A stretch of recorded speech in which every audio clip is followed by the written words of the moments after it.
मैं उमेश सर मेहर कोचिंग कोहली से आज बायो का चैप्टर 12th क्लास का जीवों में प्रजनन पहला चैप्टर है। चैप्टर फर्स्ट है जीवों में प्रजनन, रिप्रोडक्शन इन ऑर्गेनिज्म। जीवों में प्रजनन, रिप्रोडक्शन माने होता है प्रजनन और ऑर्गेनिज्म माने होता है जीवों में। तो रिप्रोडक्शन इन ऑर्गेनिज्म, जीवों में जनन, प्रजनन है क्या?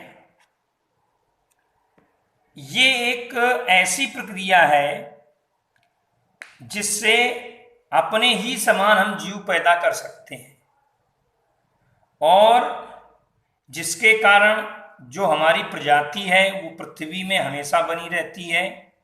अगर प्रजनन क्रिया नहीं होगी तो ये जो प्रजातियां हैं, चाहे वो मनुष्य की हो, कुत्ता हो, बिल्ली हो, गाय हो, बैल हो, बकरी हो, ये प्रजातियां या कोई पौधे की प्रजाति है वो विलुप्त हो जाएगी।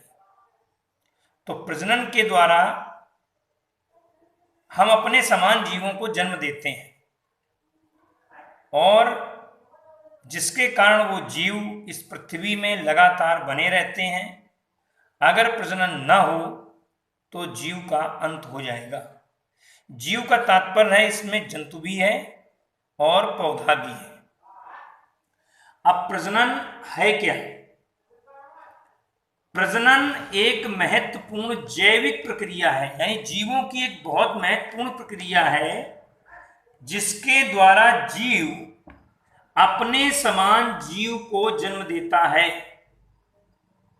यानी प्रजनन एक महत्वपूर्ण जैविक प्रक्रिया है जिसके द्वारा जीव अपने समान जीव को जन्म देता है तथा अपनी प्रजाति की निरंतरता को बनाए रखता है। यानी जो उसकी जाति है, जो प्रजाति है, वो लगातार इस पृथ्वी पर बनी रहती है प्रजनन के द्वारा। अगर प्रजनन ना हो तो वो जीव विलुप्त हो जाएंगे और सृष्टि का संचालन समाप्त हो जाएगा। तो चैप्टर है आपका जीवों में प्रजनन, पहला चैप्टर या जनन, रिप्रोडक्शन इन ऑर्गेनिज्म, जीवों में प्रजनन।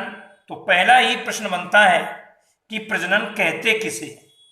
तो प्रजनन एक महत्वपूर्ण जैविक प्रक्रिया है जिसके द्वारा जीव अपने समान जीव को जन्म देता है तथा अपनी प्रजाति की निरंतरता को बनाए रखता है।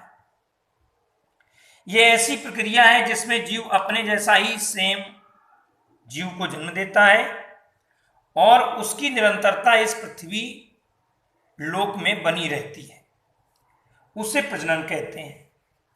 अच्छा, प्रजनन के द्वारा ही जीवधारी अपने आनुवांशिक पदार्थों को, जो आनुवांशिक गुण हैं, उसको एक पीढ़ी से दूसरी पीढ़ी में स्थानांतरित करते हैं। प्रजनन के द्वारा ही आनुवांशिक पदार्थों को जीव एक पीढ़ी से दूसरी पीढ़ी में स्थानांतरित भी करते हैं। अब आता है प्रजनन से लाभ क्या हो? Advantage of reproduction. प्रजनन से लाभ नंबर 1 है प्रजाति की निरंतरता बनी रहती है।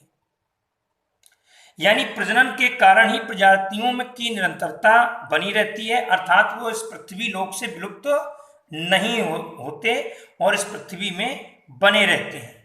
अगर प्रजनन क्रिया बंद कर दी जाए तो जो प्रजातियां हैं वो पृथ्वी से विलुप्त हो जाएंगी और उनकी निरंतरता जो पृथ्वी में है वो समाप्त हो जाएगी। तो प्रजनन का लाभ एक ये है कि प्रजातियों की निरंतरता रहती है, यानी प्रजनन के कारण ही प्रजातियों में निरंतरता रहती है और वो इस पृथ्वी में विलुप्त नहीं होती। दूसरा है प्रतिस्थापन। प्रजनन के कारण रोग, आयु वृद्धि एवं प्रतिकूल परिस्थितियों के कारण मृत जीवों का प्रतिस्थापन नए जीवों में होता है। अगर प्रजनन क्रिया ना हो तो जैसे प्रजातियां नष्ट हो जाती हैं, मान लीजिए रोग आ गया, उसके कारण वो मृत्यु हो गई, और अगर प्रजनन नहीं हो रहा तो नया जीवन नहीं आएगा और प्रजातियां विलुप्त हो जाएंगी।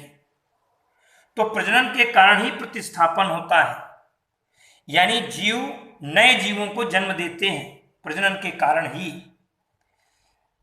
फिर आता है जीवों के अस्तित्व को बनाए रखता है प्रजनन। प्रजनन के कारण ही पृथ्वी में जीवों का अस्तित्व है। अगर प्रजनन प्रक्रिया न हो तो पृथ्वी में जो जीव हैं, जो एक समान जीव हैं, वो विलुप्त होने लगेंगे। विभिन्नताएं, ये प्रजनन का महत्वपूर्ण लाभ है कि प्रजनन के कारण ही जीवधारियों में विभिन्नताएं आती हैं, नए गुण वाले जीव पैदा होते हैं, उनमें नई क्वालिटी आती है। अगर प्रजनन प्रक्रिया नहीं होगी तो नए जीव नहीं पैदा होंगे। और पांचवा है विभिन्नताओं का स्थानांतरण। और जो विभिन्नताएं उनके अंदर आती हैं वो आनुवंशिक गुण के कारण एक पीढ़ी से दूसरी पीढ़ी में स्थानांतरित हो जाती हैं। इस तरीके से पैतृक लक्षण भी बना रहता है। तो हमें यह भी रहता है कि हमारा पूर्वज कौन है। तो प्रजनन है क्या? प्रजनन एक महत्वपूर्ण जैविक क्रिया है जिसके द्वारा हम अपना जैसा जीव पैदा करते हैं और अपनी प्रजाति को इस पृथ्वी लोक में निरंतरता बनाए रखते हैं।